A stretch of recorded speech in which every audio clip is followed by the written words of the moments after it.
Channel में आपका स्वागत है और हम लोग आज पढ़ने जा रहे हैं प्रश्नावली 4.3 कक्षा 10 एनसीईआरटी के लिए। तो बेटा पिछले वीडियो में हमने प्रश्न क्रमांक 1 से लेकर 6 तक के सारे क्वेश्चन किए थे और इस बार जो है हम लोग क्वेश्चन नंबर जो है हम लेकर आए बेटा यहाँ पर क्वेश्चन नंबर 7 से आगे की तरफ। ठीक है, बहुत इंपॉर्टेंट क्वेश्चन है और एग्ज़ाम में पूछा जा सकता है। तो देखो क्वेश्चन हम लोग क्या करने जा रहे हैं। यहाँ पर हमको क्वेश्चन दिया है कि दो संख्याओं के वर्गों का अंतर 180 है। ठीक है बेटा, तो यहाँ पर तो जो है ये तो क्लू हो गया। ठीक है, इस बेस पर तो हम समीकरण बनाएंगे। अब ये क्या करता है, देखो एनसीईआरटी के जो क्वेश्चन हो तो क्या कैसे घुमाते हैं। अब जो है क्लू कहाँ पर दिया है, आगे देखो, छोटी संख्या का वर्ग बड़ी संख्या का 8 गुना है। ठीक है, कहने का मतलब ये है कि बड़ी संख्या जो है वो छोटी संख्या पर निर्भर करती है। ठीक है, और छोटी संख्या हमको पता नहीं है। ठीक है, तो छोटी संख्या अगर हम मान लें, ठीक है, सपोज हमने x मान लिया, तो फिर छोटी संख्या का जो वर्ग है वो बड़ी संख्या के 8 गुना के बराबर है, इस तरीके से। तो सबसे पहले हम क्या करेंगे, दोनों संख्याएं प्राप्त करने की कोशिश करेंगे बेटा। देखो हम सबसे पहले यहाँ मान लेते हैं, माना कि छोटी संख्या 100 है। ठीक है, इस तरीके से। अब देखो यहाँ क्या बोलता है, छोटी संख्या का वर्ग, तो मैं लिखूंगा बेटा यहाँ क्या, छोटी संख्या, ठीक है, ऐसा लिखा जाएगा, छोटी संख्या का वर्ग बड़ी संख्या, तो मैं यहाँ लिख देता हूँ बेटा बड़ी संख्या। ठीक है, ऐसे ही लिखा है, बड़ी संख्या का 8 गुणे के बराबर है। यहाँ मैंने गुणा लिख दिया और ये आपका एक से जो है थोड़ा सा ऐसा बना लेते हैं। ठीक है, ताकि एक जैसा ना लगे। तो छोटी संख्या का वर्ग बराबर से 8 गुना बड़ी संख्या, इस तरीके से। तो छोटी संख्या जो है वो हमने क्या माना है, x, तो यहाँ आ जाएगा बेटा x² बराबर से 8 गुणा यहाँ कर देंगे बड़ी संख्या, देखो इस तरीके से। और मैं यहाँ से बड़ी संख्या का मान निकालूंगा, जिसके लिए 8 को मैं भेजूंगा यहाँ अपॉन में। ठीक है, तो ऐसा करके बेटा जो है हमको मिल जाएगी दोनों संख्याएं और फिर हम इक्वेशन बनाएंगे कि इनके वर्गों का अंतर कितना है, 180। इस बात पर हम इक्वेशन बनाएंगे। ठीक है बेटा, बहुत सरल है और इजी है, टेंशन वाली बात नहीं है। देखो यहाँ पर अब जो है बड़ी संख्या का मान निकालेंगे यहाँ से, तो यहाँ लिख दिया बेटा मैंने बड़ी संख्या बराबर से 8 बटे में आ जाएगा, तो ये आ गया x² बटा 8। इस प्रकार से हमको दोनों संख्याएं प्राप्त होगी, ये छोटी संख्या और ये बड़ी संख्या। ठीक है, अब देखते हैं यहाँ पर दो संख्याओं के वर्गों का अंतर 180 है। तो इन संख्याओं के, कौन सी संख्याओं के, इन संख्याओं के, तो हम यहाँ लिखेंगे इन संख्याओं के वर्गों का अंतर, वर्गों का अंतर कितना है, 180 है। ये हेडिंग डाल देंगे इस तरीके से और फिर यहाँ लिखेंगे बेटा क्या, प्रश्नानुसार। तो यहाँ लिखेंगे हम क्या, बड़ी संख्या, हम वही नाम लिखे यहाँ जो हमने दिया है, बड़ी संख्या का वर्ग माइनस छोटी संख्या का वर्ग। यहाँ ध्यान रखें आप, बड़ी संख्या में से ही छोटी संख्या घटाकर लिखेंगे। ठीक है, जिसका वर्गों का अंतर कितना है, 180। तो यहाँ मैं लिख दूंगा बेटा 180। अब मान रख लेते हैं यहाँ बड़ी संख्या, बड़ी संख्या कितनी है, x² अपॉन में 8 और इसका क्या हो जाएगा वर्ग, इस तरीके से, माइनस छोटी संख्या वो हमने x मानी है, तो मैं यहाँ लिख दूंगा x और इसका आ जाएगा स्क्वायर बराबर से 180, इस तरीके से। ठीक है बेटा, अब देखो यहाँ पर वर्ग कर लेते, तो मैं यहाँ लिख रहा हूँ x² का स्क्वायर, इस तरीके से, और नीचे हो जाएगा 8 का वर्ग कितना, 64 माइनस x² और बराबर से हो गया बेटा 180। 64 का गुणा मैं अंश को छोड़कर सभी पद में कर दूंगा। तो देखो यहाँ एक्स स्क्वायर का स्क्वायर जैसा का वैसा 64 का तिर्यक गुणा किया 64 एक्स स्क्वायर, और 64 का गुणा कर दूंगा मैं 180 में, तो यहाँ आ जाएगा बेटा 180 गुणा 64 इस तरीके से। ठीक है, इसका गुणा कर लेते हैं यहाँ पर हम। देखो एक्स स्क्वायर का स्क्वायर माइनस 64 एक्स स्क्वायर बराबर से गुणा कर लेते हैं बेटा। यहाँ पर देखो 4 0 0 हो जाएगा, 4 8 32 के 2, ठीक है, और कैरी लगे 3, 4 एकम 4 और 3 कितना हो जाएगा 7, इस तरीके से गुणा। ठीक है, 6 से गुणा करते 6 0 0 हो जाएगा, 6 8 48 के 8, कैरी लगे 4 और 6 एकम 6 और 4 10 हो जाएगा। और मैं जोड़ लेता हूँ इसको 0 2 7 और 8 15 का 5 और 10 में एक जोड़ दिया बेटा तो कितना आ गया 11, यानी कितना मिल रहा है 11,520। तो मैं इसके जगह अब लिख दूंगा कितना 11,520, 11,520 लिख देंगे इस तरीके से। अंदर पक्षांतर कर लेते हैं और पक्षांतर करने से जो है वो, ठीक है, ये कन्वर्ट हो जाएगा द्विघात समीकरण में इस तरीके से। लेकिन यह घात 4 होने के कारण हम इसको द्विघात समीकरण का दर्जा नहीं दे सकते, तो इसको हम कन्वर्ट कर लेते कोई अन्य चर में। ठीक है, तो बेटा मैं यहाँ मान लेता हूँ कि एक्स स्क्वायर बराबर से क्या मान लेता हूँ z, और जहाँ जहाँ एक्स स्क्वायर है वहाँ वहाँ मैं z रख दूंगा। ठीक है, तो एक्स स्क्वायर की जगह पर रख देता हूँ मैं z, तो यहाँ बन गया बेटा क्या z का स्क्वायर माइनस 64 z हो जाएगा और माइनस हो जाएगा कितना 11,520 और बराबर से हो जाएगा कितना 0, इस तरीके से। ठीक है बेटा, अब यहाँ से जो है वो हमको बनाने पड़ेंगे इसके गुणनखंड बना ले या फिर सूत्र विधि से। तो गुणनखंड अगर आपको याद रहे पहले से, क्योंकि गुणनखंड बनाने में बेटा आपका टाइम वेस्ट हो सकता है, तो सूत्र विधि से आप इसको आसानी से बना सकते हैं। देखो सूत्र विधि में यहाँ इस्तेमाल करूँगा, तो फार्मूला ले लेते हैं हम यहाँ पर पहले। तो z हो जाएगा कितना -b प्लस माइनस रूट में b² माइनस 4ac और अपॉन में हो जाएगा बेटा ट्वाइस से। ठीक है, z is equal to -b पर रख देते हैं -64। ठीक है, या मान निकाल लो यार यहाँ पर जो है सूत्र के पहले, तो मैं यहाँ लिख देता हूँ a का मान हो जाएगा 1 और b का मान हो जाएगा -64 और c का मान हो जाएगा -11,520 और सारी वैल्यू इसमें सावधानी पूर्वक रख देंगे। तो -b पर रख देंगे बेटा -64, तो +64 हो जाएगा प्लस माइनस, ठीक है, b² तो ये हो जाएगा -64 का स्क्वायर -4, a का मान जो है वो कितना है 1 है, तो यहाँ रख दिया बेटा मैंने 1 और इनटू हो जाएगा -11,520 और बटे में हो जाएगा कितना ट्वाइस a का मान कितना आ जाएगा 1, इस तरीके से।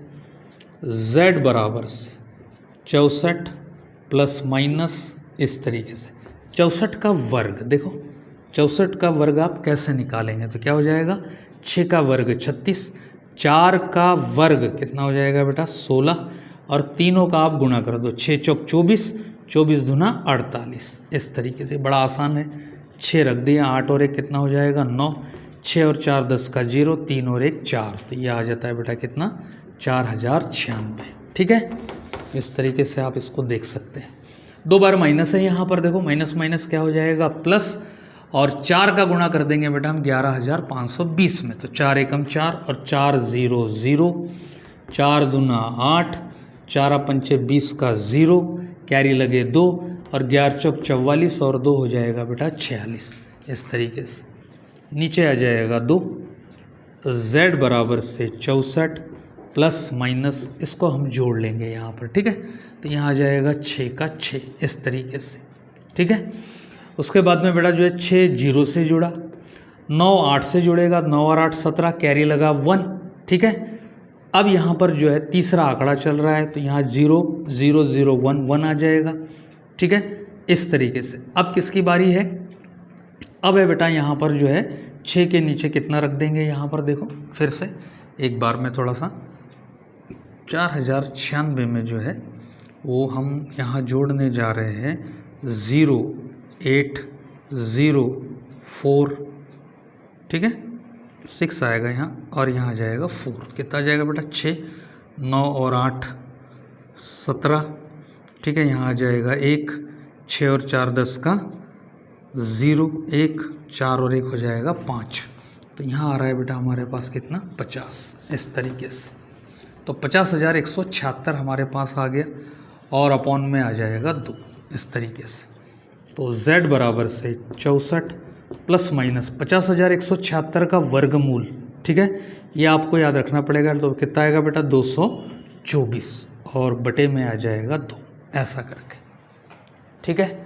वर्गमूल जो है आप मेथड से निकाल भी सकते हैं और याद भी रखना ज़रूरी है आपको। मुझे ये याद था कि 50,176 इसका योग इतना आता है, मुझे ये भी याद है कि इसका वर्गमूल इतना आता है, बट आप कैसे करोगे ये आपको सूझबूझ देखनी है, ठीक है। तो यहाँ पर बेटा जो है हमारे पास में अब देखो प्लस लेने पर, ठीक है, प्लस लेने पर क्या हो जाएगा, ये आ जाएगा बेटा 64 प्लस 224 और नीचे आ जाएगा 2, जोड़ लेते इसको, तो 4 और 4 कितना आ जाएगा 8, 6 और 2 8 और फिर 2 का 2 और बटे आ जाएगा 2, 2 से डिवाइड करते 2 एकम 2, 2 चौक 8, 2 चौक 8, इस तरीके से। फिर क्या ले लेंगे बेटा यहाँ माइनस लेने पर, ठीक है, तो मैं यहाँ z की वैल्यू फिर निकालता हूँ, 64 माइनस 224 और बटे 2, बड़ी वाली राशि का चिन्ह हो जाएगा माइनस, माइनस आया यानी ये गया, माइनस आया यानी तो बड़ी वाली राशि का चिन्ह माइनस आ जाएगा बेटा। और यहाँ घटा लेते, देखो 4 में से 4 गया तो 0, इस तरीके से, और 22 में से 6 गया, ठीक है, तो 2 ऊपर के और 4 नीचे के, तो ये आ जाएगा बेटा 160 और बटे 2 और ये आ गया कितना -80, जो कि अधिकल्पित मूल है जिसको हमको यूज़ करना नहीं है। तो हम यहाँ लेंगे क्या, z इज इक्वल टू 144। ये तो बेटा यहाँ पर मैं ले लेता हूँ, देखो तो यहाँ आ जाएगा z बराबर से 144 और हमने माना था बेटा यहाँ पर क्या माना था इसमें कि x² is equal to z, ठीक है। तो हम यहाँ रख लेते हैं, देखो z की जगह रख लेंगे x² और यहाँ रख लेंगे 144, ठीक है। x बराबर से हो जाएगा रूट में 144 और x का वर्गमूल निकल जाएगा बेटा कितना 12, ठीक है। x 12 लेने पर हम निकाल लेंगे यहाँ पर छोटी संख्या, तो छोटी संख्या हमने मानी थी क्या x और ये आ जाएगी कितनी 12, और बड़ी संख्या जो है हमने बेटा मानी है यहाँ पर क्या, बड़ी संख्या x² और अपॉन में 8, ठीक है। तो 12 का वर्ग करेंगे तो यहाँ 144 आ जाएगा और 8 से उसको डिवाइड करते तो यहाँ आ जाएगा बेटा 18, ठीक है। इस तरीके से हमको 12 और 18 ये दो संख्याएं प्राप्त हो जाएगी। तो बेटा नेक्स्ट क्वेश्चन हमने लिया है इसके अंदर, देखो कौन सा क्वेश्चन है ये, क्वेश्चन नंबर 8, ठीक है, क्वेश्चन नंबर 8 है ये वाला क्वेश्चन, ठीक है। 8 क्वेश्चन हमको यहाँ दिया है, एक रेलगाड़ी एक समान चाल से 360 किलोमीटर की दूरी तय करती है, ठीक है। यदि यह चाल 5 किलोमीटर प्रति घंटा अधिक होती तो यह उसी यात्रा में 1 घंटा कम समय लेती है, ठीक है। रेलगाड़ी की चाल ज्ञात कीजिए, ठीक है बेटा। एनसीईआरटी का क्वेश्चन है और बड़ा इंपॉर्टेंट, एग्ज़ाम में पूछने के इसके बड़े चांसेस है। बच्चे इसको जनरली क्या करते हैं, रटने की कोशिश करते हैं, ठीक है। तो यहाँ पर मैं एक ऐसी ट्रिक बताने वाला हूँ बेटा कि इससे आपको रटने की आवश्यकता नहीं पड़ेगी, ठीक है। तो देखो सबसे पहले तो हम यहाँ बात करते हैं, एक रेलगाड़ी एक समान चाल से 360 किलोमीटर की दूरी तय करती है, यानी रेलगाड़ी के द्वारा चली गई दूरी कितनी है 360 किलोमीटर, ठीक है। तो हम यहाँ लिखेंगे रेलगाड़ी, आप चाहो तो दिया है लिख सकते हो ऐसा करके, ठीक है। रेलगाड़ी द्वारा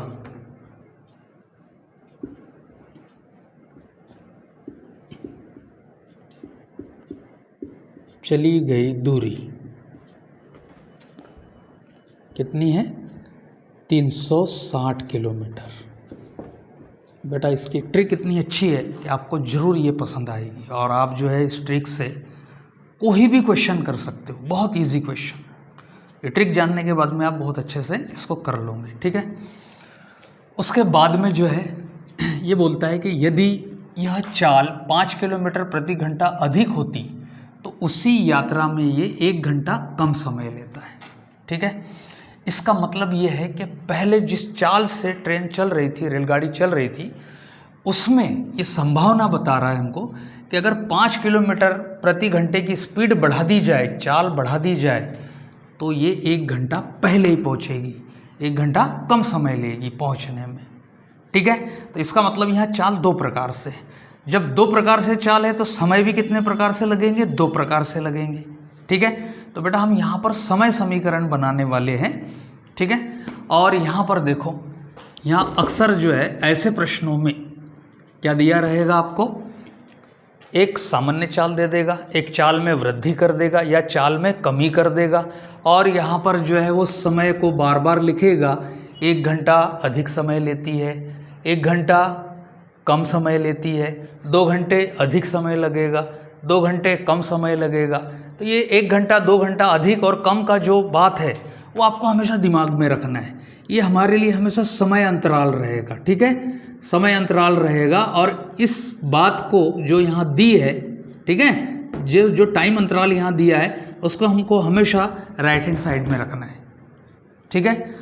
अब लेफ्ट हैंड साइड में रखना क्या है तो वो हम यहाँ पर पहले निकाल लेते। देखो मैं सीधे आपको मैं यहाँ पर लिख देता हूँ, सूत्र यहाँ लिख देता हूँ। देखो चाल के सूत्र से समय बराबर से क्या होता है, दूरी बटा चाल। ये आपने पढ़ा होगा, थोड़ा फिजिक्स का क्वेश्चन है ये, ठीक है। समय बराबर से दूरी बटे चाल, क्योंकि चाल बराबर से क्या होता है, दूरी बटे समय। तो तीर्य गुणा करके हमने जो है यहाँ समय का मान निकाल लिया। और अब हम बेटा यहाँ पर जो है सबसे पहले तो हम मान लेंगे कि माना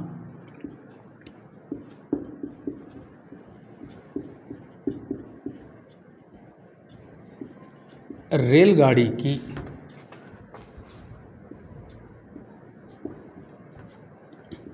सामान्य चाल 1 किलोमीटर प्रति घंटा है, ठीक है। अब इस चाल से कितना समय हमको लगेगा वो हम यहाँ निकाल लेते हैं बेटा, यहीं जस्ट इसके नीचे, ठीक है। तो हम यहाँ देखेंगे, ठीक है, चाल यहाँ मैं ऐसे ही लिखता हूँ, सामान्य चाल से, ठीक है, सामान्य चाल से लगा समय, ठीक है। कितना समय लगेगा तो बेटा समय का सूत्र हमने बना के रखा है दूरी बटे चाल। कितनी दूरी तय करने में, 360 किलोमीटर की दूरी तय करने में। क्या चाल से, 1 किलोमीटर प्रति घंटा चाल से, इस तरीके से, ठीक है। और यहाँ लगा देंगे आप क्या, घंटे। देखो यहाँ पर 360 किलोमीटर पर आवर और नीचे लिखा 360 किलोमीटर है और नीचे लिखा 1 किलोमीटर पर आवर। तो किलोमीटर से किलोमीटर क्या हो जाएगा, कैंसिल, और h पहुंच जाएगा यहाँ पर। तो h यानी क्या है, आवर यानी घंटे, ठीक है। इसलिए यहाँ घंटे आ गया बराबर मात्रक के नियम से। तो यहाँ पर बेटा जो है सामान्य चाल से इतने घंटे में ट्रेन पहुँच रही है, ठीक है। अब जो है हम यहाँ लिखेंगे क्या वृद्धि करने पर, 5 किलोमीटर की चाल में वृद्धि करने पर, ठीक है। तो यहाँ लिखेंगे हम 5 किलोमीटर प्रति घंटे की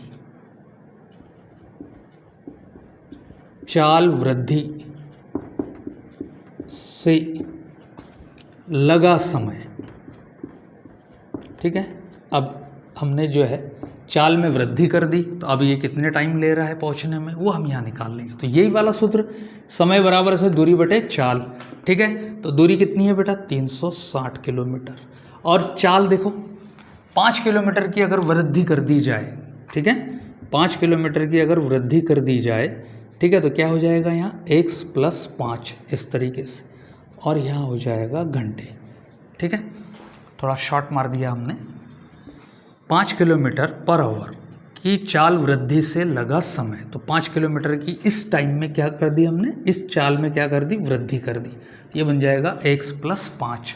अब बहुत ही सरल हो गया है। यहाँ पर देखो अब समय समीकरण हम यहाँ बनाएंगे, ठीक है। तो मैं यहाँ लिख दूंगा प्रश्नानुसार, और क्या बनाने जा रहे हैं बेटा हम यहाँ, समय समीकरण, समय समीकरण बनाने जा रहे हैं। देखो बहुत सरल और आसान है। अब हमको पता है कि इन दोनों समयों में अंतराल क्या है, 1 घंटा, ठीक है। यहाँ समझेंगे आप अच्छे तरीके से। ये दोनों समय अंतराल क्या है, सपोज मैं मान लेता हूँ यहाँ पर ये वाला जो टाइम है ट्रेन का, ठीक है, अगर ये चाल होती तो मान लेते पहले वो कितने बजे पहुँच रहा है, 4 बजे पहुँच रहा है। अब 5 किलोमीटर की चाल में वृद्धि कर दी, स्वाभाविक है स्पीड अगर बढ़ा दी तो ट्रेन जल्दी पहुँचेगी, लेट तो होगी नहीं, ठीक है। तो वो 1 घंटा क्या ले रही है, कम समय ले रही है। तो मैं मान लेता हूँ ऐसा कि चाल में वृद्धि करने पर अब जो है उसने जो है वो कितना ले लिया, 3 घंटे टाइम ले लिया। पहले वो 4 घंटे में पहुँचा रही थी, अब वो 3 घंटे में पहुँचा रही। तो अब यहाँ पर जो है बेटा हम क्या लिख सकते हैं, देखो दोनों का अगर समय अंतराल देखा जाए तो क्या आ जाएगा, 4 - 3 और बराबर से कितना आ जाएगा, 1। तो ये वाला 1 जो है वो ये है, ठीक है। अब हमको यहाँ पर ये देखना है कि दोनों में बड़ा समय कौन सा है। जैसे मैंने यहाँ 4 में से 3 घटाया, अंतराल हम कैसे पता करते हैं, अधिक टाइम में से कम टाइम घटाकर अंतराल पता करते हैं। तो अंतराल तो हमको मिल गया 1 घंटा, ये बुक में दिया है। अब यहाँ पर जो है ये देखना है कि दोनों में बड़ा टाइम कौन सा है, ये बड़ा टाइम है या ये बड़ा टाइम है। तो स्वाभाविक है बेटा, अगर 5 घंटे अधिक समय है, स्पीड ज़्यादा है तो ये कम समय होगा, ठीक है। और यहाँ स्पीड क्या है, कम है, तो ये अधिक समय होगा। इस तर्क से भी आप समय निकाल सकते हो बड़ा कौन सा है। और एक ट्रिक ये है कि इनका हर देख लिया जाए। देखो मैंने यहाँ पर सपोज 360/x और यहाँ ले लिया 360/x + 5, इस तरीके से। देखो यहाँ पर ये है 16 और मैंने लिख दिया बेटा यहाँ पर क्या, 8, ठीक है। और यहाँ पर 16 है और मैंने लिख दिया बेटा यहाँ पर जो है 4, इस तरीके से, ठीक है। देखो अब यहाँ हर बड़ा है और यहाँ हर छोटा है, लेकिन दोनों में अंश क्या है, बराबर है। यहाँ अंश क्या है, बराबर है। ये हर क्या है, बड़ा है, ये हर क्या है, छोटा है, ठीक है। तो यहाँ डिवाइड करते पहले, 8 एकम 8 और 8 दूना 16, यहाँ से मिल रहा है 2, 4 एकम 4, 4 दूना 8, यहाँ से मिल रहा है हमको 2, 4 चौक 16 होगा बेटा, ठीक है, ठीक है। 4 चौक 16, यहाँ से मिल रहा हमको 4 और यहाँ से मिल रहा 2। देखो तो क्या हो रहा है बेटा, यहाँ क्या हो रहा है, यहाँ पर जो है हर का मान बड़ा है तो पूरे भिन्न से हमको छोटा आंकड़ा मिल रहा है। यहाँ हर का मान छोटा है तो पूरे भिन्न से हमको बड़ा आंकड़ा मिल रहा है। कहने का मतलब इन दोनों भिन्न में बड़ा कौन हुआ, जिसका हर छोटा है। तो इसका हर क्या है, छोटा है, और इसका हर 5 बड़ा है, 5 ज़्यादा है इसमें, ठीक है। तो हर छोटा है तो भिन्न बड़ा, हर बड़ा है तो भिन्न छोटा, ठीक है। इसका मतलब ये हुआ कि ये अधिक घंटे है और ये कम घंटे है, ठीक है। तो हम क्या करेंगे, अधिक में से कम को घटा देंगे, अधिक में से कम को घटा देंगे। देखो तो मैं यहाँ लिखूँगा 360/x, ये बड़ा टाइम है, ठीक है, माइनस 360/x + 5, ये छोटा टाइम है। बड़े टाइम में से छोटा टाइम घटाया तो अंतराल कितना आया, 1। ये अंतराल को आप यहाँ लिख देंगे राइट हैंड साइड में जहाँ मैं बोल रहा हूँ, ठीक है। तो इसकी जो पहचान है वो मैं आपको बता दिया हूँ कि, और तर्क से भी पहचान सकते हैं बेटा आप, ठीक है।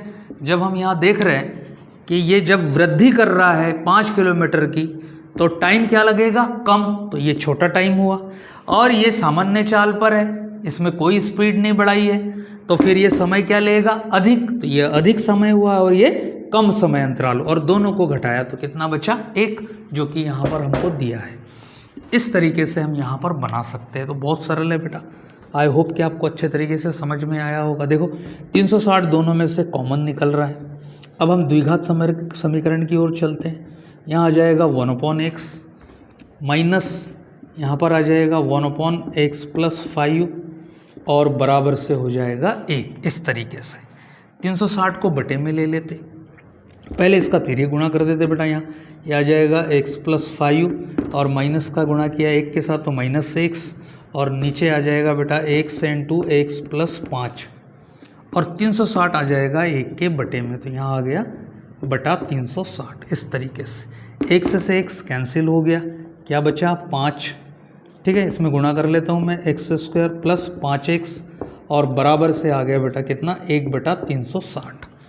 चर वाले पद का पहले गुणा करते 1 के साथ, तो यहाँ आ जाएगा क्या x² प्लस 5x और 360 का 5 में। ठीक है, तो 36 पंचे है ना कितना होता है, तो हम यहाँ डायरेक्ट भी गुणा करके लिख सकते हैं, है ना, ऐसा करके। वैसे 72 पंचे 360 होता है, तो हम यहाँ लिखेंगे बेटा, पहले मैं आपके लिए लिख देता हूँ यहाँ 5 गुणा 360 या 360 गुणा 5। ठीक है, x² प्लस 5x बराबर से गुणा कर लेते हैं यहाँ पर, तो यह आ जाएगा 5 0 0, 6 पंचे 30 का 0 आ गया 3 और 5 3 15 और 3 आ गया 18। ठीक है, अंदर ले आते x² प्लस 5x अंदर लाने पर आ जाएगा बेटा कितना 1800 और बराबर से आ गया क्या 0। इस तरीके से। ठीक है, अब यहाँ से हम सूत्र विधि से प्रोसीजर शुरू करते हैं। देखो a की वैल्यू आ जाएगी 1, b की वैल्यू आ जाएगी 5 और c की वैल्यू आ जाएगी -1800। ठीक है, फार्मूला भी लिख देते हैं हम यहाँ पर, तो ये आ जाएगा बेटा x = -b plus minus root में b² माइनस 4ac और अपॉन में आ जाएगा कितना 2a। वैल्यू रखते हैं यहाँ पर, मान भी रख देता हूँ बेटा, यहाँ जगह है अभी, -b पर रख दिया 5 तो यहाँ आ जाएगा -5 और प्लस माइनस b², तो यहाँ आ जाएगा बेटा 5 का स्क्वायर -4। ठीक है, 4, a का मान आ जाएगा 1 और c का मान आ जाएगा -1800 और बटे आ गया कितना 2 × 1।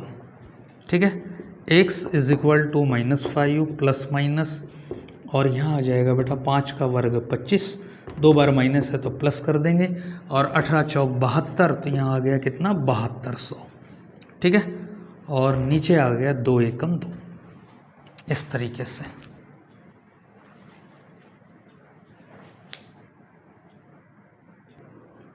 तो बेटा अब हो जाएगा x बराबर से कितना -5 प्लस माइनस और इसमें हो जाएगा बेटा कितना 7225। ठीक है, और बटा आ जाएगा कितना 2। इसका वर्गमूल निकाल ले आप। देखो इसका जो वर्गमूल है थोड़ा सा आप मेथड से भी निकाल सकते हैं। 25 का वर्गमूल 5 और 72 के गुणनखंड करेंगे 8 और 9 72, तो जो छोटा है उसको आप रख देंगे यहाँ, तो इसका आ जाएगा बेटा कितना -5 प्लस माइनस और यहाँ आ जाएगा 85 बटा आ गया 2। क्या लेंगे हम यहाँ पर प्लस लेने पर x बराबर से -5। ठीक है, प्लस आ जाएगा 85 और बटे 2। 85 से 5 हो गया तो कितना आ गया 80 और बटे 2 कितना आ गया 40 और 1 ले लेंगे बेटा यहाँ क्या माइनस लेने पर, तो x बराबर से -5 -85 और बटे 2 बराबर से बड़ी वाली राशि का चिन्ह -85 और 5 कितना आ गया 90 और बटे 2 और यह आ जाएगा बेटा -45। तो ये अधिकल्पित मूल है, इसको तो हमको क्या करना पड़ेगा रिजेक्ट। तो क्या ले लेंगे यहाँ पर x बराबर से 40 लेने पर। ठीक है, और रेलगाड़ी की जो है सामान्य चाल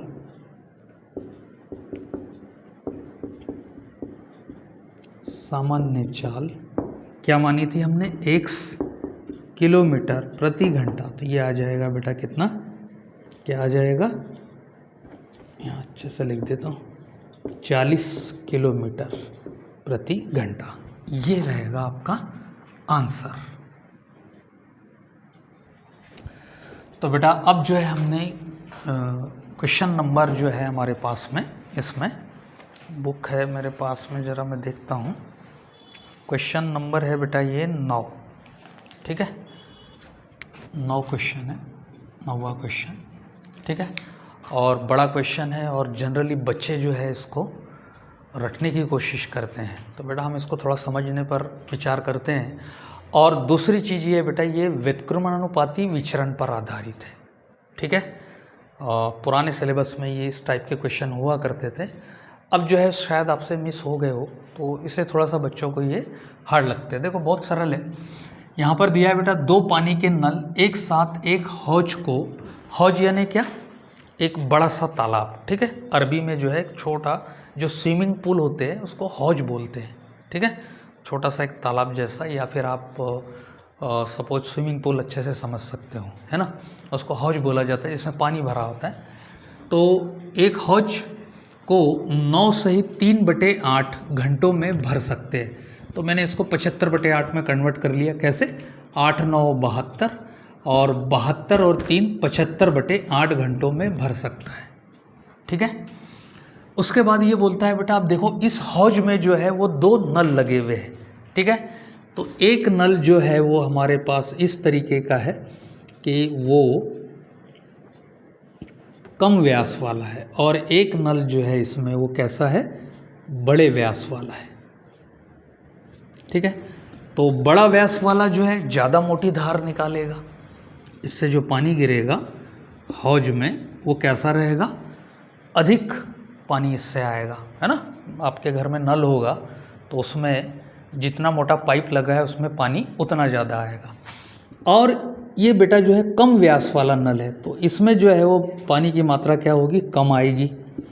तो स्वाभाविक है ये जो है, ठीक है, ज़्यादा समय लेगा, और ये जो है वो क्या करेगा, अधिक समय लेगा। ये कम समय लेगा, ध्यान रखना है आपको, ये क्या करेगा, कम समय में भर देगा, क्योंकि इसकी जो व्यास है वो ज़्यादा है तो ज़्यादा धार आएगी, तो ये कम समय लेगा। और ये इसकी व्यास कम है तो ये क्या लेगा, अधिक समय लेगा, ठीक है। तो हमको यहाँ पर जो है बेटा इसमें भी समय समीकरण फिर बनाना है, ठीक है। लेकिन हम समय को कन्वर्ट कर देंगे काय में, भाग में, ठीक है। काय में कन्वर्ट कर देंगे, भाग में कन्वर्ट कर देंगे, इस तरीके से, ठीक है। तो देखो यहाँ पर थोड़ा सा लिखने की ट्रिक से भी हम इसको निकाल सकते हैं। अब जो है समझना है पहले इसको, अब दोनों नल जो है इसको एक साथ भरने में कितना टाइम लेते हैं, 75/8 घंटे में इसको भर देते हैं।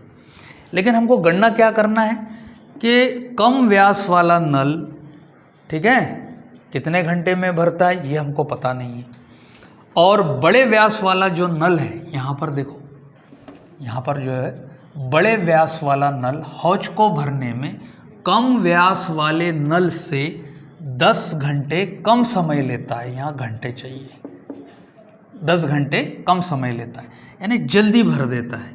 तो हमको जो है ये पता हो गया है कि, ठीक है, अधिक व्यास वाला नल कम व्यास वाले नल पर निर्भर करता है। तो हमको मानना पड़ेगा पहले कि कम व्यास वाले नल का कितना टाइम है, ठीक है, ये कितने घंटे में भरता है। तो ये उससे 10 घंटे में कम समय लेता है। तो हम क्या करेंगे, ठीक है, इसका जो मानेंगे उसमें से 10 कम कर देंगे, ठीक है। और उसके बाद में जो है जो छोटा नल है, कम व्यास वाला नल है, ये कितने घंटे लेता है, तो फिर जितने घंटे लेगा उससे हम ये पता कर लेंगे कि ये हौज का कितना भाग पानी का भरता है। फिर जब हमने इसका टाइम निकाल लिया, तो मैं ऐसा मान लेता हूँ बेटा, आपको देखो यहाँ डिस्टर्ब नहीं होगा ज़्यादा, मान लेते ये 100 घंटे लेता है हौज को भरने में, तो ये उससे 10 घंटे कम लेता है, तो ये हो जाएगा 100 - 10 घंटे, और ये हो जाएगा 100 घंटे, इस तरीके से, ठीक है। तो इन घंटों की सहायता से व्युत्क्रमानुपाती विचरण से हम जो है ये नल हौज का कितना भाग भरता है और ये नल हौज का कितना भाग भरता है, कितनी कितनी देर में, 1 घंटे में। 1 घंटे में ये कितना भरता है, 1 घंटे में ये कितना भाग भरता है, ठीक है। तो दोनों मिलकर 1 घंटे में ये कितना भाग भरेंगे, ठीक है। तो इनसे 1 2 3 इनसे हमको जो है वो एक समीकरण तैयार करना पड़ेगा, जो कि बहुत आसान और आपको बहुत अच्छे से समझ में आएगा। ठीक है, तो बेटा हम यहाँ मान लेंगे। देखो सबसे पहले मैं मान लूँगा, माना कि कम व्यास वाला नल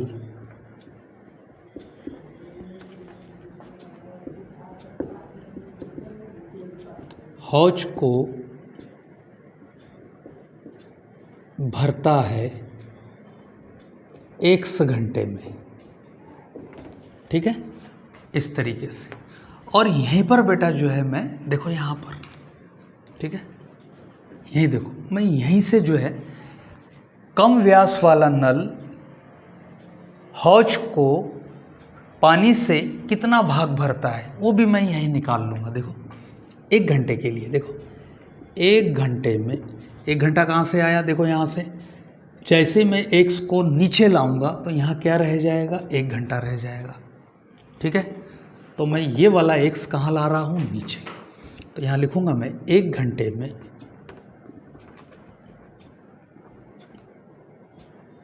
भरेगा 1/x भाग, ऐसा करके। ठीक है, अब इसी पर निर्भर करता है अधिक व्यास वाला नल, यानी बड़े व्यास वाला नल। तो बड़े व्यास वाला नल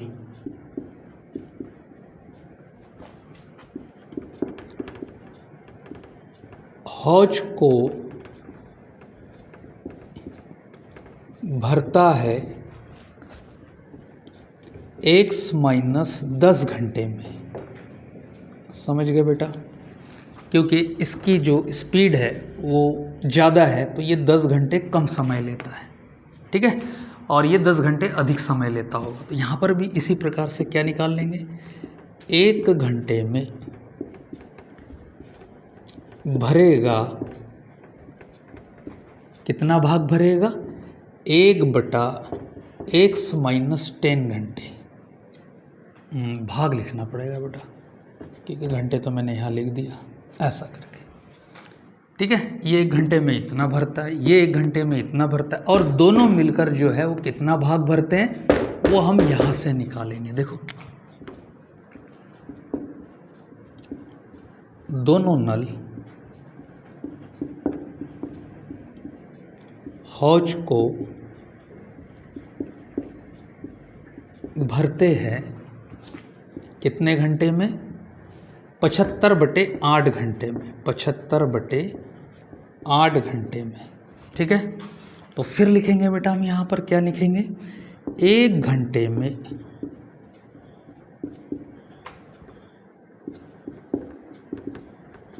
हौज को भरेंगे, बराबर से इसको पलटा देंगे। ठीक है, 1/75/8, तो हम यहाँ लिख सकते हैं बेटा 8/75 भाग। ठीक है, तो छोटे वाला नल व्यक्तिगत रूप से इतना भाग भरता है, उसके बाद बड़े व्यास वाला नल व्यक्तिगत रूप से इतना भाग भरता है, और दोनों मिलकर 1 घंटे में इतना भाग भरते हैं। तो इन दोनों का योग इसके बराबर होगा कि नहीं होगा।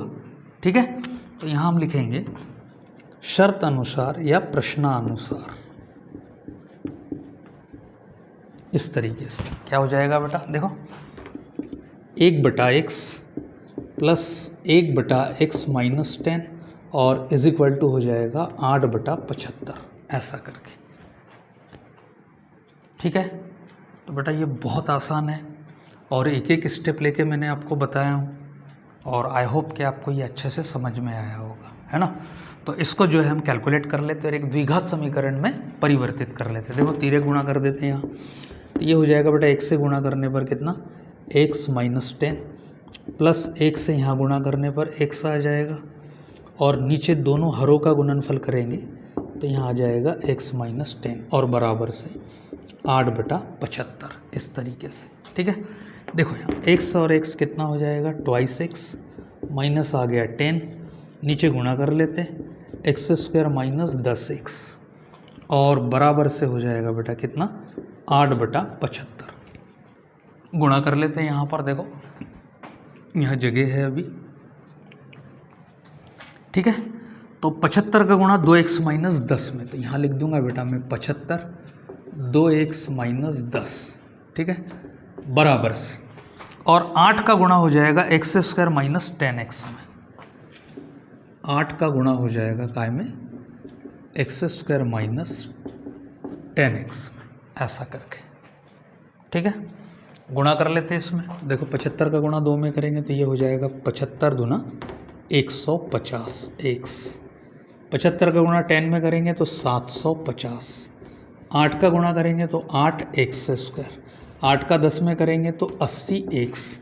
इन दोनों का मैं उधर पक्षांतर कर देता हूँ, तो पहले लिखेंगे 8x स्क्वायर माइनस 80x। 150 गया बेटा तो माइनस 150x, माइनस 750 गया तो प्लस 750 बराबर से 0, इस तरीके से, ठीक है। अब जो है यहाँ कैलकुलेट कर लेते थोड़ा, तो ये बन गया 8x स्क्वायर, बड़ी वाली राशि का चिन्ह माइनस 150 और 80, 150 और 80 कितना हो जाएगा 230x होगा, 15 और 8 23, और प्लस हो जाएगा बेटा कितना 750 बराबर से 0, ठीक है। देखो इसमें 2 से डिवाइड होता है ये, तो जब मैं इसमें 2 से डिवाइड करूँगा इसको, तो ये हो जाएगा बेटा 2/2 किया, यहाँ बटे 2 किया, यहाँ बटे 2 किया, तो क्या हो जाएगा 4x स्क्वायर। 2 से फिर डिवाइड करते, 2 एकम 2, 2 एकम 2, ठीक है, और 2 पंचे 10, x लगा देंगे इसमें, प्लस 2 से डिवाइड करते तो 2 तिरिछे, ठीक है, 2 और यहाँ बचा 1, 2 साते 14 और 2 पंचे 10 बराबर से 0। तो ये बन जाएगा एक द्विघात समीकरण। मैं यहाँ वैल्यू भी निकाल लेता हूँ, a का मान 4, b का मान माइनस 115 और c का मान आ जाएगा 375, ठीक है। तो फार्मूला भी लिख देता हूँ बेटा यहाँ पर, x बराबर से माइनस b प्लस माइनस इन root B square minus 4ac और अपॉन में हो जाएगा ट्वाइस a, इस तरीके से, ठीक है। अब इसमें सारी वैल्यू रखकर जो है वो हम इसमें मान निकाल लेंगे। तो x is equal to minus B पर बेटा जो है कितना रख देंगे माइनस 115, तो ये आ जाएगा प्लस 115 प्लस माइनस रूट में फिर बी स्क्वायर यानी माइनस 115 का स्क्वायर, तो माइनस 115 का हो जाएगा स्क्वायर माइनस 4। ए की वैल्यू जो है बेटा वो 4 है और सी की जो वैल्यू है वो कितनी है 375, इस तरीके से, और अपॉन में आ जाएगा 2 × 4 ऐसा करके, ठीक है। x बराबर से 115 प्लस माइनस 115 का वर्ग कर लेते हैं बेटा इस तरीके से, ठीक है। तो कैसा करेंगे, एकाधिकन विधि से बेस्ट तरीके से आप कर सकते हैं। तो 5 × 5 करेंगे तो कितना हो जाएगा 25, और 11 में 1 जोड़ देंगे तो 12, 12 × 11 करेंगे तो कितना आएगा 132, ठीक है। तो ये आ जाएगा 13,225, यहाँ लिख देंगे 13,225 माइनस, अब जो है हम गुणा कर देंगे बेटा, यहाँ देखो 4 चौक 16, 375 का गुणा हम 16 में कर देंगे, 16 पंचे 80, 0 8, 16 साते 112, ठीक है, और 8 जोड़ देंगे तो 120, 0 लगा देंगे, फिर आ गया 12 कैरी, और 16 3 48, 48 में 12 जोड़ेंगे बेटा तो 2 इसमें डाला तो 50 और 1 60, 6000, यहाँ आ जाएगा कितना 6000, इस तरीके से, ठीक है। बहुत सरल है, कैलकुलेशन बड़े आंकड़े दिखते ज़रूर है लेकिन ये इजी रहते हैं। x बराबर से 115 प्लस माइनस, ठीक है, मैं यहाँ घटा देता हूँ, देखो 6000 13000 में से गया तो क्या बचेगा 7000, और ऊपर के कितने 225, इस तरीके से, और बटे कितना आ जाएगा 8।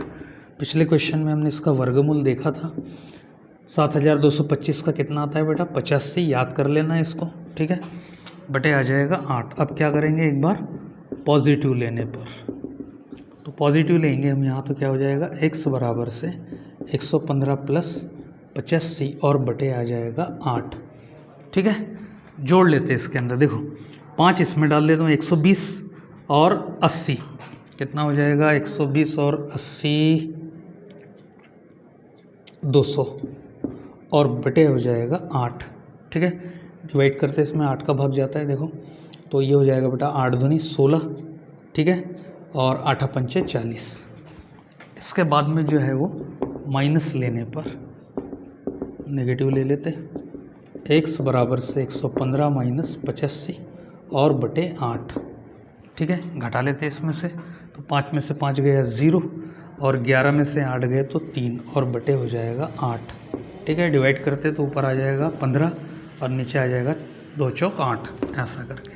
तो बेटा ये जो है भिन्न में है ये संख्या, है ना, तो हम क्या लेंगे इसके अंदर 25। तो मैं यहाँ लिख देता हूँ x बराबर से 25 लेने पर।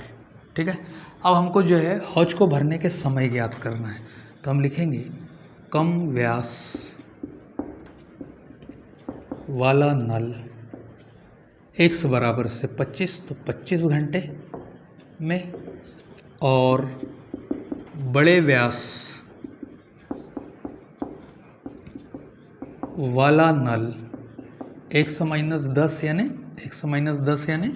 25 माइनस 10 यानी कितना हो जाएगा बेटा 15 घंटे में भरेगा। ये आपका क्या रहेगा, आंसर रहेगा।